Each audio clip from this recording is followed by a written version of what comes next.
자, 오늘 베드로전서 1장 말씀을 통해 시련 중에 기뻐하는 법이라는 말씀의 제목으로 하나의 말씀을 나눠보도록 하겠습니다. 우리는 지난 몇 년 동안 이 팬데믹 상황 가운데서 온 세계가 어려운 가운데 있었던 것을 기억합니다. 어제 제가 잠깐 이 코비드-19 실상황 현황을 좀 봤더니 놀랍게도 이 전 세계적으로 확진자가 5억 4,800만 명이나 되었습니다. 현재 인구가 79억 5천만 명인 것을 감안할 때 세계 인구 중에 100명 중에 7명이 확진자였던 것입니다. 그리고 그 가운데 사망자가 695만 명이 넘습니다. 자, 그러니 이 팬데믹으로 말미암아 온 세계가 얼마나 어려움을 당한 것을 우리가 알 수가 있죠. 정신적인 피해도 이만저만이 아니었던 것 같습니다. 남녀노소를 불문하고 이 집에만 이렇게 격리했다 보니까 사람들 마음이 어려워지고 힘들어지고 그래서 어떤 사람들은 자살 충동으로 어려움을 당했던 것을 우리가 알고 있죠. 몇 주 전에 2세 KP 사회였는데 정말 2세들 가운데 그런 아이들이 있었습니다. 근데 하나님 놀랍게도 만나주시고 예수 그리스도 안에서 정체성을 회복해 주셔서 그 아이가 정말 이제는 주님만을 섬겼다고 헌신하는 그런 일이 있었습니다. 정말 이 팬데믹 가운데 정신적으로 고통을 당했던 수많은 사람이 있었습니다. 그뿐입니까? 많은 경제학자들이 말하기를 이 팬데믹 이후에 온 세계는 또 경제 공황을 경험하게 될 것이다 라고 말했습니다. 그런 징조들이 지금 세계 각지에 드러나는 것을 우리가 보고 있죠.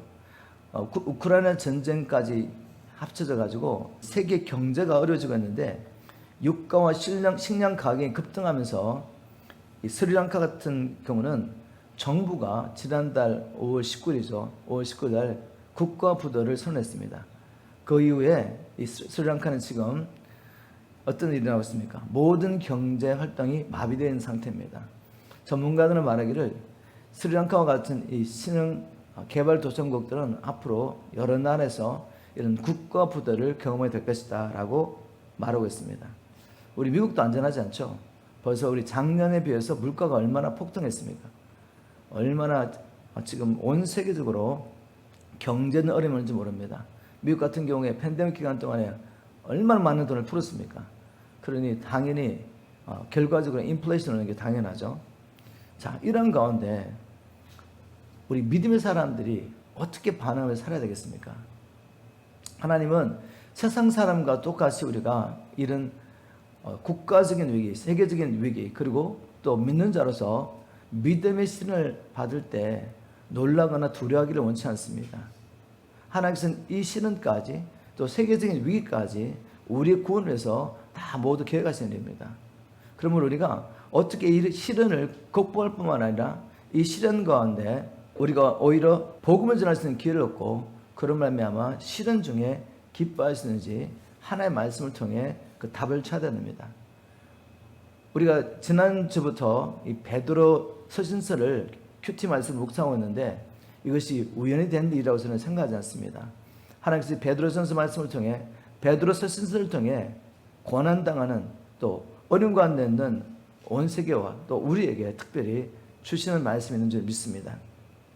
왜냐하면 베드로전서의 이 배경을 보면 베드로전서는 고난 가운데 기록됐습니다. 베드로가 이 서신서를 기록할 당시가 약 AD 64년이라고 성경학자는 말하고 있는데 그 기간은 바로 로마의 네로 황제가 로마를 다스리고 있을 때입니다. 여러분들 잘 아시는 것처럼 이 네로 황제는 법률적으로 크리스찬들을 비판하는 법을 만들고 공식적으로 박해를 했던 첫 번째 황제입니다. 바로 이런 가운데 이 서신서가 소아시아에 흩어졌던 성도들에게 전달된 것입니다. 성도들은 이미 여러 가지 시험으로 어려움을 당하고 있었는데 이제 앞으로 닥쳐올 불같은 시험을 바라보면서 베드로는 성도들을 위로하고 격려하고 세워주기 원했던 것입니다. 오늘 이 베드로전서 말씀을 우리가 함께 나눠보면서 하나님께서 이 말씀을 통해서 지금도 우리가 어려움이 있고 또 앞으로 여러 가지 믿음의 시련이 올 텐데 그 가운데서도 우리가 끝까지 믿음을 지킬 뿐만 아니라 이 시련을 통해서 우리가 믿음의 연단을 받고 그리고 무엇보다도 이 시련을 통해서 어려운 가운데는 많은 사람들에게 복음을 증거할 수 있는 기회를 얻게 되기를 저는 축복합니다. 그래서 시련이 오히려 우리에게 큰 기쁨이 되기를 주님으로 축복합니다. 말씀으로 돌아가서 본 말씀해 보니까 우리가 어떻게 이 시련 중에도 기뻐할 수 있습니까? 베드로는 말합니다. 그리스도 안에서 분명한 정체성을 붙잡고 살아라. 우리가 시련 가운데서 세상 사람들처럼 두려워하고 불안해하지 않기 위해서는 그리스도 안에 있는 우리의 정체성을 분명히 붙잡고 있어야 됩니다. 예수 그리스도를 믿는 우리는 이 세상에 살고 있지만 이제는 세상에 속한 자가 아니라 하나님께 속한 자요, 우리의 본향인 하나님의 나라를 향하여 걸어가고 있는 나그네라는 것입니다. 베드로전서 1장 1절을 보겠습니다. 예수 그리스도의 사도 베드로는 본도, 갈라디아, 갑바도기아, 아시아와 비두니아에 흩어진 나그네, 소아시아에 있는 성도들을 향하여 베드로는 흩어진 나그네라고 표현했습니다. 나그네는 어떤 사람입니까? 그 지역에 살고 있는 사람이 아니죠. 여행 중에 그 지역을 지나가는 사람. 그래서 그 지역에 살고 있는 사람에게는 낯선 사람, 외인처럼 여겨지는 사람이 바로 나그네입니다. 그 당시 실제적으로 로마 사람들은 예수 믿는 사람들, 크리스찬들을 바라보면서 외인으로 여겼다고 합니다. 왜냐하면 그들의 생활 방식이 너무나 다르고 그래서 이질감을 느꼈다 합니다. 로마 제국 가운데 함께 살고 있지만 크리스찬들은 로마 사람들, 세상 사람들에게는 바로 나그네, 낯선 사람으로 여겨졌던 것입니다. 이런 맥락에서 베드로는 성도들은 나그네라고 말한 거죠. 왜냐하면 이 세상에 살고 있지만 우리는 세상에 속한 사람들이 아니기 때문에 예수 그리스도를 거듭나서 이제 하늘의 시민권을 가진 우리는 하나님의 자녀입니다. 우리는 이 세상에 사는 사람들과 완전히 다른 사고방식을 가지고 살고 있죠. 이 세상 사람들이 추구하는 것과 완전히 다른 것을 추구하며 살고 있습니다. 그렇기 때문에 우리는 세상 사람들에게 나그네로 여겨지는 게 당연한 것입니다. 낯선 사람으로 여겨지는 게 당연한 것입니다. 세상 사람들은 무엇을 먹을까 마실까 입을까 염려하며 살고 있습니다. 그래서 이런 경제공황이 온다 이런 말을 들으면 막 불안하고 두렵고 막 뭔가 싸져야 할 것 같고 어떻게 할지 몰라서 불안해하죠. 그런데 우리는 세상 사람과 달리 이 세상에서 나그네 살고 있는 사회죠. 우리가 먼저 하나님의 나라와 의를 구하면 하나님께서 이 모든 것을 더해준다는 확신을 가지고 살고 있기 때문에 우리는 두려워하지 않습니다. 불안해하지 않습니다. 한번 적용해 보겠습니다. 나는 이 세상에 살지만 땅의 것을 구하지 않고 오직 하나님의 나라만을 구하며 천성을 향하여 가고 있는 나그네의 삶을 살고 있습니까? 여러분, 나그네 삶을 살지 않으면 어려움이 왔을 때 세상 사람과 똑같이 두려울 수밖에 없습니다. 우리가 하나님을 신뢰하고 우리 정체성을 가지고 산다면 우리는 어떤 상황 가운데서도 두려워할 필요가 없습니다. 베드로전서 1장 2절로 또 넘어가 보겠습니다. 베드로는 또 이 성도들을 뭐라고 부르는지 보겠습니다. 2절을 보니까 곧 하나님 아버지의 미리 아심을 따라 택하심을 받은 자들이라고 표현합니다. 우리는 하나님 아버지의 미리 아심을 따라 택하심을 받은 하나님의 자녀이죠. 계속해서 정체성을 이야기합니다. 나그네라고 말했다가 이제 또 우리는 하나님의 택하심을 받은 하나님의 자녀이다. 이 분명한 정체성을 가지고 살아야 합니다. 우리는 예수 그리스도를 믿음으로 놀랍게도 마귀의 종이었던 우리가, 마귀의 자식이었던 우리가 하나님의 자녀가 되었습니다. 우리가 하나님의 자녀가 된 것은 우리가 다른 사람보다 선하거나 우리의 삶 가운데 무슨 어려운 것이 있었던 것이 아니라 바울의 말을 빌리자면 창세전에 하나님께서 우리를 사랑하심으로 그리스도 안에서 하나님의 자녀가 되도록 택하신 것입니다. 이것이 얼마나 놀라운 일인지 모릅니다. 그러면 하나님께서 창세전에 예수 그리스도 안에서 우리를 택하신 목적이 무엇입니까? 베드로의 말을 빌리자면 이렇게 베드로는 말했죠. 하나님 아버지의 미리 아심을 따라 성령의 거룩하게 하심으로, 잘 보십시오, 순종함을 위해 택했다고 말합니다.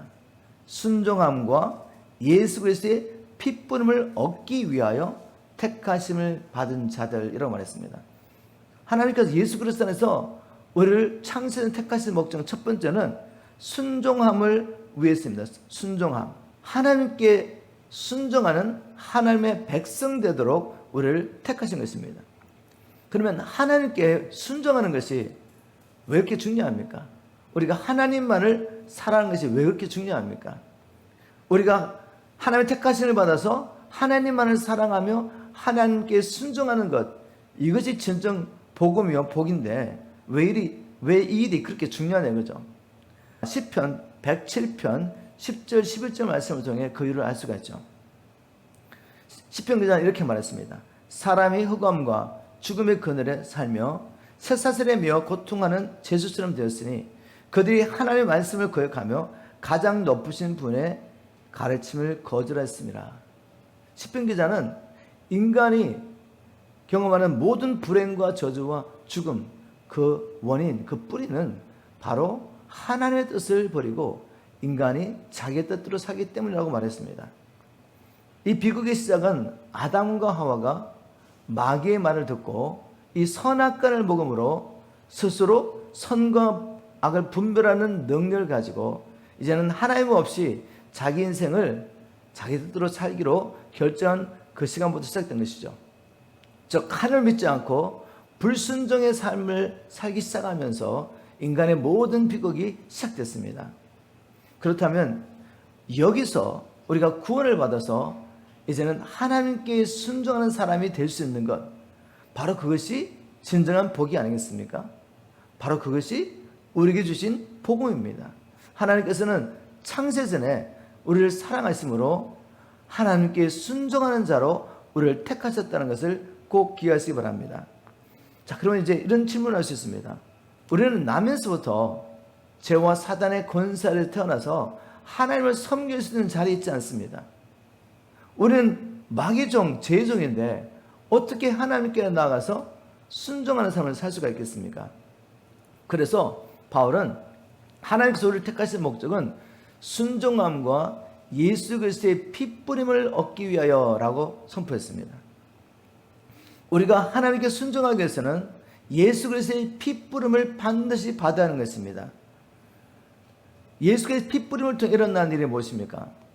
예수 그리스도의 핏뿌림을 통해 우리는 죄 용서를 받을 수 있고, 죄 용서를 받을 때, 제사를 받을 때 이제는 사단은 우리에게 아무런 권세를 주장할 수가 없습니다.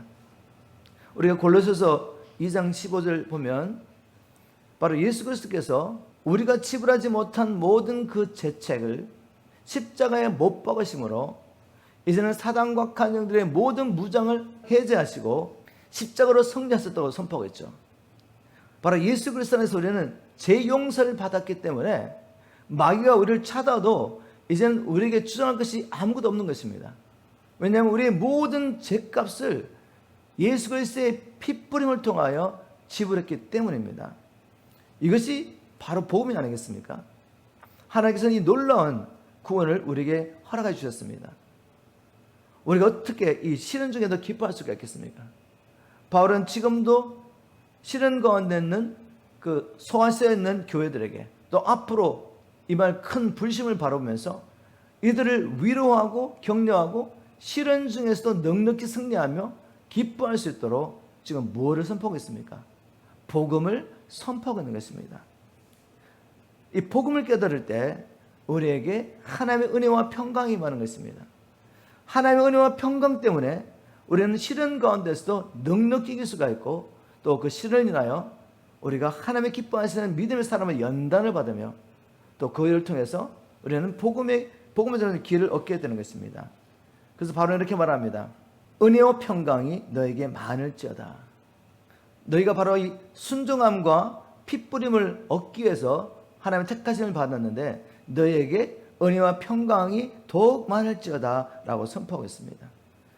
오직 복음을 깨달을 때만 하나님께서 우리를 사랑하셔서 어떠한 귀한 일을 행하셨는지 우리가 알 때 이 은혜와 평강이 우리에게 넘치는 줄 믿습니다. 복음이 날마다 새롭게 여러분의 심령 가운데 풀어지기를 주님으로 축복합니다. 한번 우리 이렇게 정했으면 좋겠습니다. 나는 이 세상에서 여러 가지 시련을 겪지만 그 시련을 통해 오히려 하나님 나라를 소망하며 내가 하나님의 택하심과 예수 그리스도의 핏뿌림을 통해 하나님의 자녀가 되었다는 것을 생각하며 기뻐할 수 있습니까? 여러분, 우리가 그리스도 예수 안에서 바른 정체성을 가지고 산다면, 즉 우리는 천국을 찾아가고 있는 나그네이다. 그리고 우리는 예수 그리스도의 핏부림을 통해서 하나님의 자녀가 됐다는 이 분명한 정체성을 가진다면 하나님의 은혜와 평강이 우리에게 넘칠 것입니다. 언제요? 시련이 있을 때도. 온 세상은 경제 파국을 만나서 두려워하며 무엇을 먹을까 염려하며 걱정할 때 우리는 그 가운데 주님 주신 은혜와 평강으로 넉넉히 어려운 때를 이길 수가 있습니다. 이런 은혜가 저와 여러분에게 있기를 주님을 축복합니다. 자, 본문으로도 말씀을 돌아가서 또 우리가 어떻게 이 시련 가운데도 기뻐할 수 있는지 보겠습니다. 베드로전서 1장을 통해서 우리는 여러 가지 시련 가운데도 기뻐할 수 있는 것은 우리가 세상에서 당하는 여러 가지 시련을 통해 믿음의 연단을 받게 되고 그 결과 영혼의 구원을 얻게 되기 때문입니다. 여러분, 영혼의 구원을 얻는 것보다 더 중요한 일이 어디 있겠습니까? 우리는 항상 두렵고 떨림으로 우리의 구원을 이루어가야 합니다. 그것이 성경이 우리에게 주시는 말씀이죠. 우리는 구원을 받았지만 또한 구원을 이루어가고 있습니다. 장차 우리는 언제나 구원을 경험하게 될 것입니다. 영혼의 구원보다도 더 중요한 일 없는 것입니다. 베드로는 지금 여러 가지 시련 가운데 있는 성도들에게 위로의 편지를 쓰면서 3절에 보니까 우리 주 예수 그리스도의 아버지 하나님을 찬양하리로다 라고 선포합니다. 지금 시련 가운데 있는 성도를 위로하면서 무언가를 말하려고 하는데 그 말을 하려고 하면서 무엇이 터져 나오죠? 우리 주 예수 그리스도의 아버지 하나님을 찬양하리로다 라고 선포하고 있습니다. 저는 이 말씀을 묵상하다가 에베소서 말씀을 기억하게 됐습니다. 바울이 에베소서 1장에서 성부, 성자, 성령 하나님을 통해 예비된 하나님의 놀라운 구원 계획을 선포하려고 하다가 1장 3절에 뭐라고 선포하고 있습니다. 똑같이 말하고 있습니다. 우리 주 예수 그리스도를 말미암아 하나님께 찬양을 드린다. 왜냐하면 그리스도 예수 안에서 모든 신령한 복을 하나님께서 우리에게 주셨기 때문에 라고 말하면서 그리스도 예수 안에서 허락하신 하나님의 놀라운 이 복음을 선포하며 하나님을 찬양합니다. 베드로도 동일한 것이죠. 사도들은 하나님께서 우리에게 행하신 이 기이한 일들, 예수 그리스도를 통해 우리를 구원하신 이 복음을 생각할 때마다 하나님을 찬양하지 않을 수 없던 것입니다. 사도들이 깨달았던, 베드로가 깨달았던 이 복음이 어떤 복음입니까? 첫 번째 우리가 나누고 싶은 것은 바로 베드로는 이 복음에 나타난 하나님의 놀라운 사랑, 긍휼을 깨달았습니다. 베드로서 1장 3절 우리 주 예수 그리스도의 아버지 하나님을 찬송하려다 그 많으신 긍휼대로라고 시작합니다. 그 많으신 긍휼대로 예수 그리스도를 죽은 자 가운데서 부활하게 하심으로 말미암아 우리를 거듭나게 하사 산소망 있게 하셨으며, 우리가 예수 그리스도 안에서 거듭나고 산소망을 갖게 됐는데 그것이 어떻게 시작됐다고요? 우리 선함이나 경건함이나 우리 의로움이 아니라 하나님의 놀라운 긍휼로 말미암아 이 소망을 가지게 됐다는 것입니다. 여러분, 하나님의 긍휼하심이 어떻게 나타났습니까? 하나님의 사랑이 어떻게 나타났습니까? 바울은 로마서 5장 8절에 우리가 아직 죄인되었을 때 하나님께서 우리를 향하신 사랑을 어떻게 확정하셨다고요? 자기 아들을 우리를 위한 화목제물로 보내심으로 우리를 향한 하나님의 사랑을 확정하셨다고 말합니다. 정말 이 하나님의 놀라운 사랑, 우리에게 행하신 이 귀한 일을 묵상할 때마다 성령께서 우리에게 이 큰 사랑을 계시해 주시기를 주님으로 축복합니다. 이것은 사람의 지혜로 알 수 없는 비밀이죠. 그래서 바울은 말합니다. 하나님의 지혜에서는 사람의 지혜로는 하나님을 알 수 없기 때문에 우리를 구원하신 하나님의 구원 계획, 그 가운데 나타난 하나님의 놀라운 사랑을 알 수 없기 때문에 오직 성령 하나님을 통해서 이것을 우리에게 계시하셨다라고 선포했습니다. 여러분, 우리가 택함을 받은 목적, 하나님께서 우리를 택하신 목적이 하나님께 순종하는 자가 되게 하기 위함이라고 말했습니다.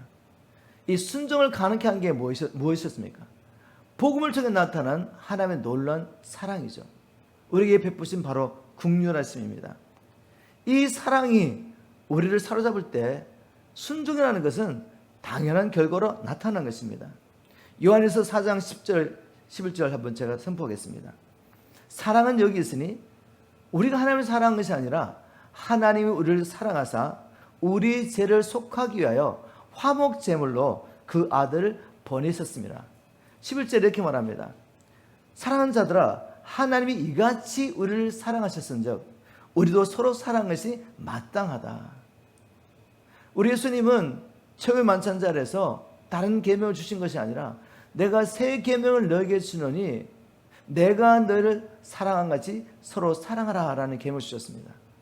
그런데 이 계명이 사실은 구약의 모든 말씀을 요약한 것이죠. 예수님은 구약의 모든 말씀을 이 두 가지 계명으로 요약하셨습니다. 무엇이었습니까? 마음과 뜻과 정성을 다하여 하나님을 사랑하고 그리고 내 이웃을 그와 같이 사랑하라는 이 말씀으로 요약하셨죠. 근데 사실 또 바울은 뭐라고 말했습니까? 형제를 사랑하면 모든 율법을 이뤘다고 말하죠. 우리가 보이지 않는 하나님을 사랑하는 것을 어떻게 할 수가 있겠습니까?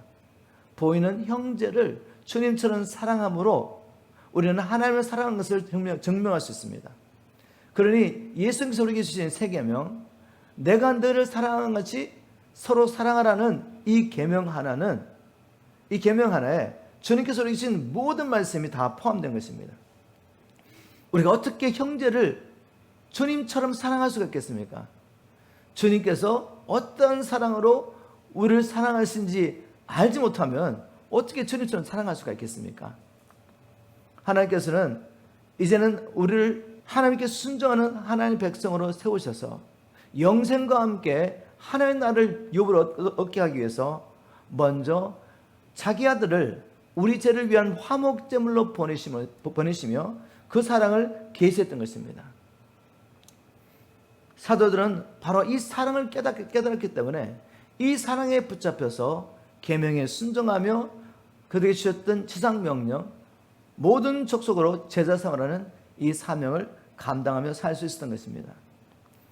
자, 좀 더 말씀 속으로 들어가서 하나님의 국률하심으로 하나님께서 우리에게 베푸신 일들을 한번 더 묵상해 보겠습니다.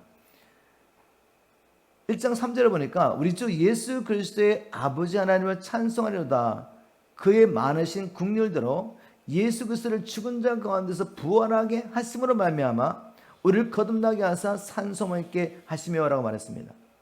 우리 주님의 죽으심과 부활하심을 통해 하나님께서 우리에게 이루신 일, 우리가 이것을 한번 묵상해 보겠습니다.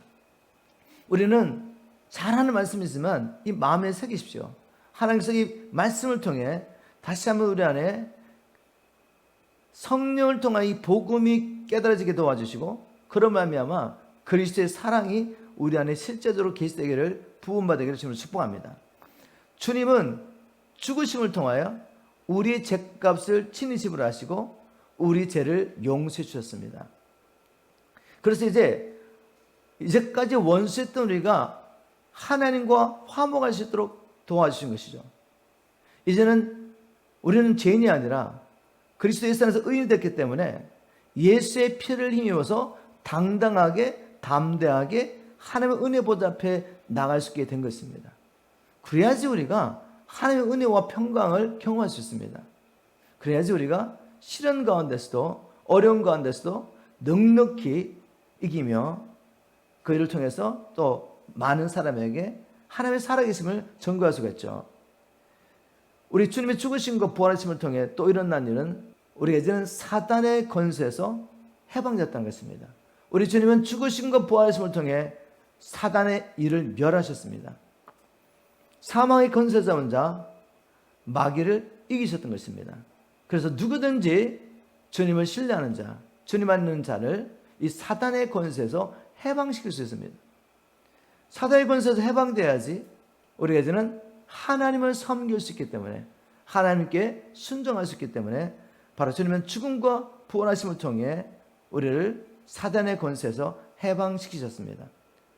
또 우리가 주님의 부활하심을 통해 우리 안에 일어난 일은 우리가 주님과 함께 새로운 피조물로 거듭나게 된 것입니다. 옛 생명을 가지고는 하나님을 섬길 수가 없습니다. 아들의 생명, 그 아들의 생명으로만 우리는 주님처럼 사랑하며 또한 이 복음을 열방 가운데 선포할 수 있습니다. 그 일이 바로 주님의 부활을 통해 우리 안에 이루어졌다는 것입니다. 그리고 또 주님의 부활하심은 주님의 그 부활하심을 통해서 부활의 첫 열매가 됐었기 때문에 우리가 산소망을 가지게 됐습니다. 즉 주님 다시 오실 때 우리도 주님 안에서 부활할 수 있다. 부활하게 될 것이다. 이 확신 때문에 성도들은 죽음을 두려워하지 않습니다. 죽음이 끝이 아니기 때문에 죽음을 통해서 우리는 하나님 나라에 들어갈 수 있고 또 죽음을 통해서 결국 우리는 그리스도와 함께 부활할 수 있기 때문입니다. 그리고 주님의 죽으심과 부활하심, 우리를 향하신 이 구속을 통해 우리가 얻게 된 것은 아들의 생명으로 거듭났을 뿐만 아니라 이제는 썩지 않고 더럽지 않고 쇠하지 않는 하나님의 나라를 유업으로 받게 된 것이죠. 바로 베드로서 1장 3절 끝부분과 4절을 보면 그렇게 기록하고 있습니다. 예수 그리스도의 죽으심과 부활하심으로 말미암아 우리를 거듭나게 하사 산소망 있게 하시며 썩지 않고 더럽지 않고 쇠하지 않는 유업을 있게 하시나니 곧 너를 위하여 하늘에 간직하신 것이라. 바로 복음을 통해서 우리가 거듭났을 뿐만 아니라 이제 영원한 하나님 나라를 기업으로 얻게 되었으니 여러분 실은 가운데 두려울 일이 있겠습니까? 내가 이 믿음의 실은 가운데 혹 순교하는 상황이 벌어진다 할지라도 우리는 믿음의 선지자들처럼 하나님을 찬양할 수밖에 없는 것입니다. 바울과 실라는 복음을 전하다가 빌립보 감옥에 갇히게 됩니다. 그런데 그들은 어떤 반응을 보였습니까?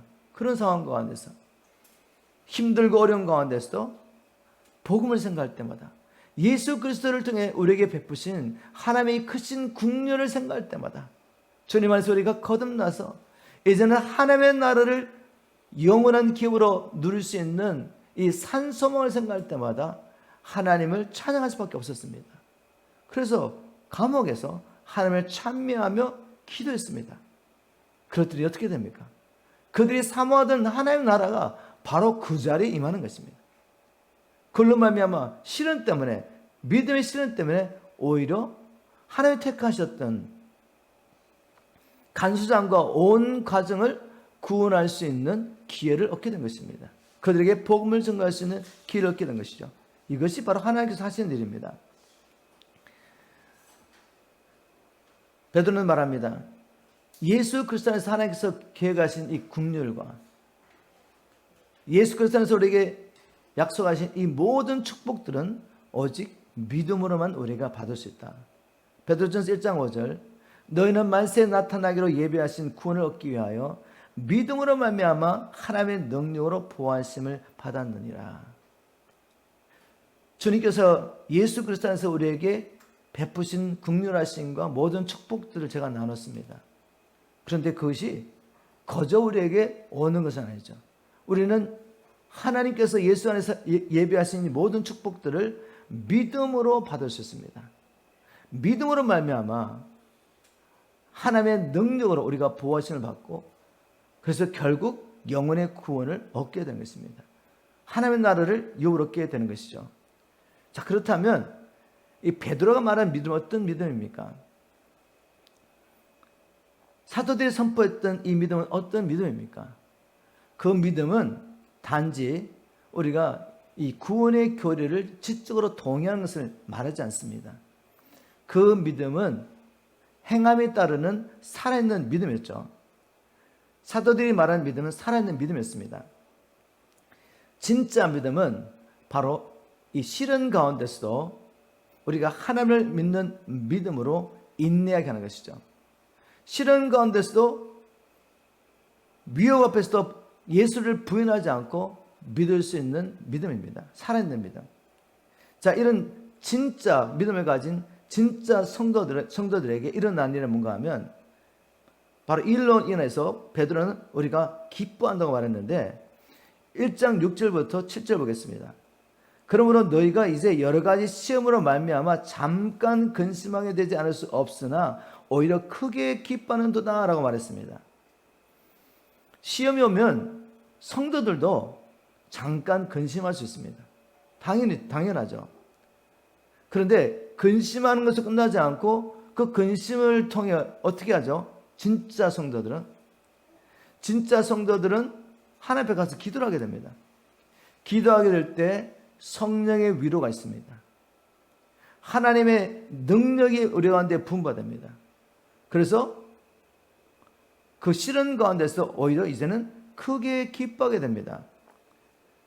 오히려 크게 기뻐한다라고 선포가 난 다음에 7절에 왜 기뻐하느냐? 너희 믿음의 확실함은 불로 연단하여도 없어질 금보다 더 귀하여 예수 그리스도께서 나타나실 때 칭찬과 영광과 존귀를 얻게 할 것이기 때문에. 하나님이 우리에게 시련을 허락하신 이유가 뭐라고요? 그 시련 가운데 진짜 성도들은 믿음의 행동을 하게 되죠. 즉 믿음으로 하나님 앞에 나아가 기도하게 됩니다. 그럴 때 그 일을 통해서 어떤 일을 합니까? 하나님은 우리 안에 있는 찌꺼기를 다 제거하시는 거죠. 바로 불시험을 통해서 찌꺼기를 제거하고 우리에게 금보다 귀한 믿음을 허락하시는 것입니다. 그 결과 우리는 예수 그리스도가 나타났을 때 칭찬과 영광과 존귀를 얻게 된다고 말합니다. 그리고 9절에 보니까 믿음이 결국 곧 영원의 구원을 받게 됨이라. 자, 이 비밀이 깨달아지니까 시련이 오히려 우리에게 기쁨을 갖다 주는 거죠. 여러분, 베드로뿐만 아니라 야고보 사도도 동일하게 말하고 있죠. 사랑하는 형제들아, 너희가 여러 가지 시험을 만나거든 오히려 기쁘게 여기라. 왜냐하면 이 시험이 우리에게 안겨준 게 무엇입니까? 믿음의 연단을 통해서 우리가 모든 면에 부족함이 없는 사람이 되도록 우리를 만들어 갔습니다. 다른 말로 하면 우리의 구원을 이루어가는 거죠. 무엇을 통해? 시련을 통해. 그러니 우리가 진짜 성도로서 우리가 구하는 것이 이 땅에 있는 어떤 것들이 아니라, 이 땅의 편안함과 안전함을 구하는 것이 아니라 하나님 나라와 영생을 구하겠다면 믿음의 시련을 인하여 우리가 진정 기뻐하지 않겠습니까? 왜냐하면 시련을 통해서만 우리 안에는 찌꺼기가 걸러지기 때문에. 베드로는 바로 금을 얻는 이 과정을 통해서 믿음의 시련을 통해 연단받는 얘기를 하고 있죠. 여러분, 금광석을 캐낸다고 그래가지고 그것이 우리가 가치가 있는 게 아닙니다. 그것은 뜨거운 불 속에 집어넣어서 그 금속에, 순금속에 섞여 있는 찌꺼기를 다 분리시켜야 됩니다. 그래야지 그 불의 연단을 통해서 순금을 우리가 얻을 수 있는 거죠. 베드로는 말합니다. 우리는 오직 믿음으로 구원을 얻고 하나님 나라를 기업을 얻게 되는데 그것은 그저 믿습니다 하는 걸로 되지 않는다는 거죠. 어떻게 됩니까? 반드시 믿음의 시련을 통해서 연단을 받아야 된다. 시련을 통해 너희 안에 찌꺼기들을 다 걸러내고 그것들을 버려서 온전한 믿음, 순금 같은 믿음을 가질 때 그것을 통해 우리가 영혼의 구원을 얻게 되고 하나님 나라를 유업으로 받게 된다고 선포했습니다.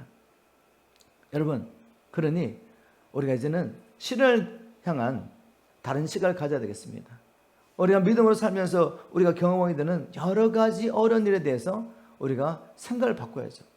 세상 사람과 똑같은 생각을 하게 되면 우리는 세상 사람과 똑같이 어려움이 올 때 불평하고 원망하고 또 경제적인 어려움이 올 때 염려하고 두려울 수밖에 없습니다. 한번 우리 이 말씀을 통해 우리에게 적용해 보겠습니다.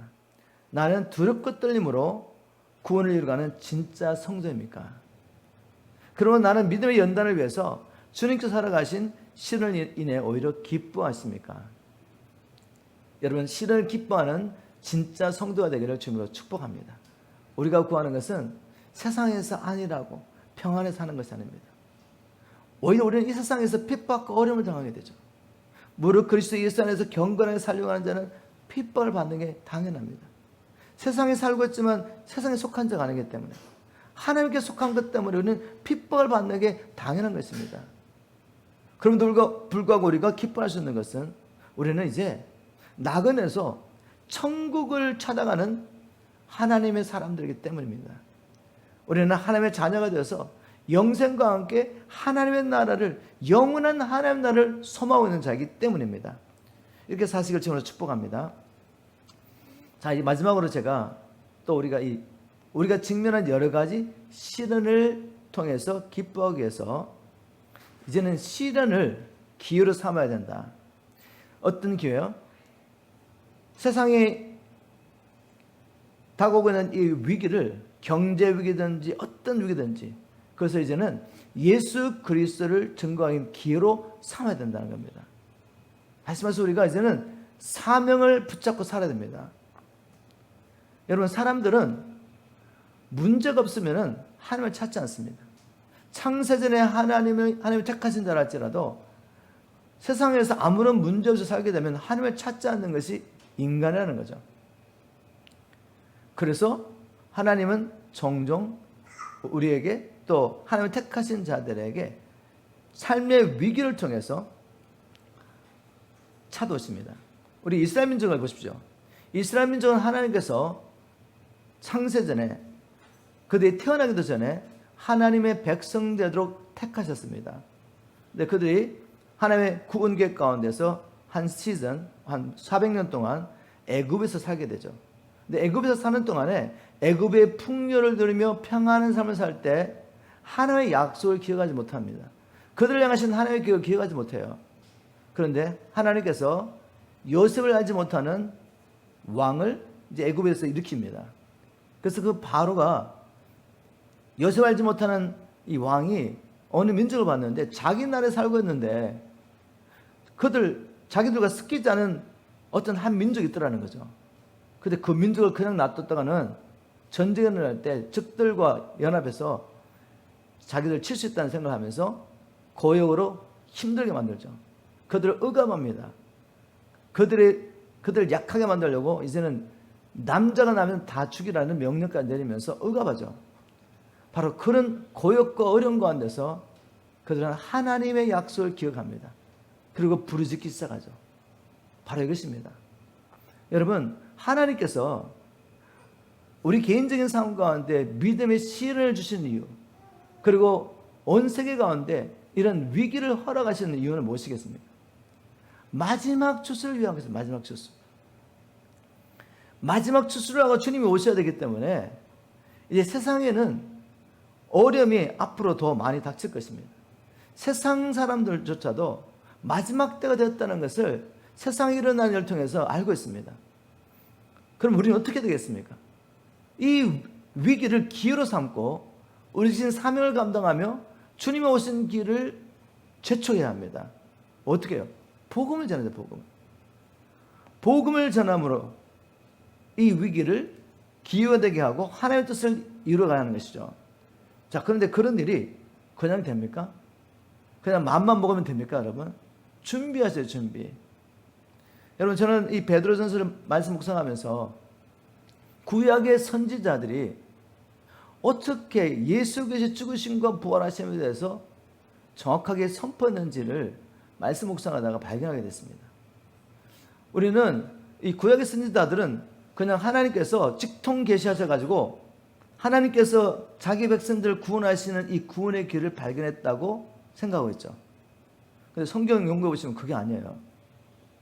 이들도 하나님의 말씀을 부지런히 연구하고 살펴보면서 하나님께서 자기 백성을 구원하시기 위해서 메시아를 죽으심과 영광으로 인도하는 것을 알게 됐습니다. 한번 보겠습니다. 베드로전서 1장 10절이죠.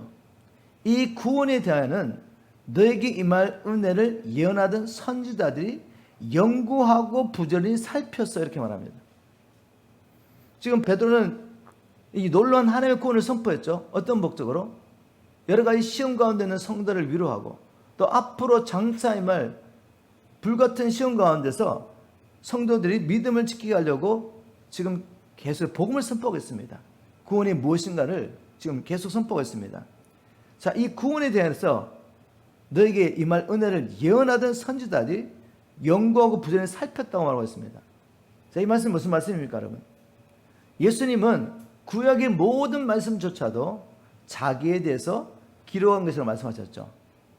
누가복음 24장 44절을 보면 이렇게 말합니다. 또 이르시되 내가 너희와 함께 있을 때 너에게 말한 곧 모세와 율법과 선지자의 글과 시편에 나를 가리켜 기록된 모든 것을 이루어져야 하리라 한 말이 이것이다 라고 말씀하셨는데, 우리가 알고 있는 이 구약 성경 이 모든 말씀이 예수님의 죽으심과 부활하심에 대한 예언이었다는 것입니다. 즉 우리를 구원하시는 하나님의 구원 계획에 대한 말씀이었다는 것이죠. 그런데 이 구약의 선지자들이 어떻게 하나님께서 우리를 구원하시는 구원 계획을 발견했다고요? 놀랍게도 너에게 임할 이 은혜를 예언하던 선지자들이 연구하고 부지런히 살폈다고 말합니다. 그래서 하나님의 구원 계획을 발견하게 된 것입니다. 여러분 지금 제가 무슨 이야기 하는지 아시겠습니까? 앞으로 세상은 더 어려워지고 온 세상이 고통 가운데 있을 때 그것은 우리에게 주신 마지막 기회라는 것입니다. 우리에게 주신 사명을 감당하고 우리가 주님 앞에 설 수 있는 바로 기회인 것이죠. 부흥의 때가 오고 있습니다. 부흥의 때. 이 날에서 우리가 준비해야 되는데 어떻게 준비하느냐? 구약의 선지자들이 준비하는 방법대로 준비하는 것입니다. 사도들이 준비하는 방법대로 준비하는 것입니다. 그들은 하나님의 말씀을 부지런히 연구하고 살피면서 하나님의 구원 계획을 발견했던 것입니다.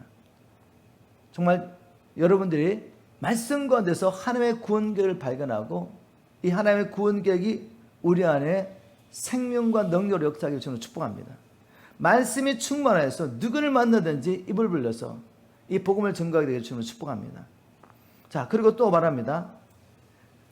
구약의 선지자들이 하나님의 구원 계획을 바로 하나님의 말씀을 부지런히 연구와 살핌으로 발견했을 뿐만 아니라 1장 11절에 보니까 그리고 그들은 자기들 속에 계신 성령님이 그리스도의 권한과 그 뒤에 올 영광을 미리 알려주신 대로 그 일이 언제 어떻게 일어날 것인지를 알려고 노력했습니다. 자, 이 말씀을 통해 알 수 있는 게 뭐죠? 그들은 하나님의 말씀을 깊이 연구하면서 그들 안에 있는 성령을 통해서 구원 계획을 발견하겠다는 것이죠. 즉 우리가 하나님의 말씀을 깊이 연구하면서 이 말씀 붙잡고 뭐 하라는 거죠? 성령의 가르침을 기대하면서 기도하라는 것입니다. 이것이 우리가 이 마지막 때 사명을 감당하기 위해서 준비하는 방법이죠. 말씀과 기도로 준비하는 것입니다. 성령의 나타남과 능력이 있어야 되는데 그 성령의 나타남과 능력은 언제 있다고요? 복음을 전할 때, 예수 그리스도의 죽으심과 부활하심을 증거할 때 성령이 역사하십니다. 왜냐하면 모든 성경은 성령의 감동으로 기록된 것인데 성령님이 하시는 일이 무엇입니까? 예수를 증거하시는 일이 성령이 하시는 일이죠. 그러니 성령께서 우리를 통해 나타나기 위해서는 우리가 뭐를 증거해야 되겠습니까? 예수 그리스도의 십자가의 복음만을 전해야 되는 것입니다. 그럴 때 성령이 역사하는 것이죠. 여러분 이 마지막 때는 믿는 자들도 믿음의 시련을 받을 뿐만 아니라 온 세계 사람들이 고난과 고통 가운데 들어갈 것입니다. 그런데 그 가운데 여전히 열방 가운데 남은 자들이 있다는 것이죠. 하나님이 마지막에 이 땅에 재앙과 환난을 통해서 누굴 찾고 계십니까? 남은 자들 찾고 있는 것이죠. 자기의 백성들을. 그런데 그 남은 자들 가서 복음을 전하는 자로서 저와 여러분을 불러주셨어요. 우리는 이 위기를 바라보면서 세상 사람과 똑같이 두려울 것이 아니라 기회로 삼아야 하는 것입니다. 이 위기가 기회가 되려면 우리는 준비되어야 됩니다. 어떻게 해요? 구약의 선지자들이 준비된 것처럼, 신약의 사도들이 준비된 것처럼, 또 예루살렘 교회 성도들이 준비된 것처럼 말씀과 기도로 준비해야 됩니다.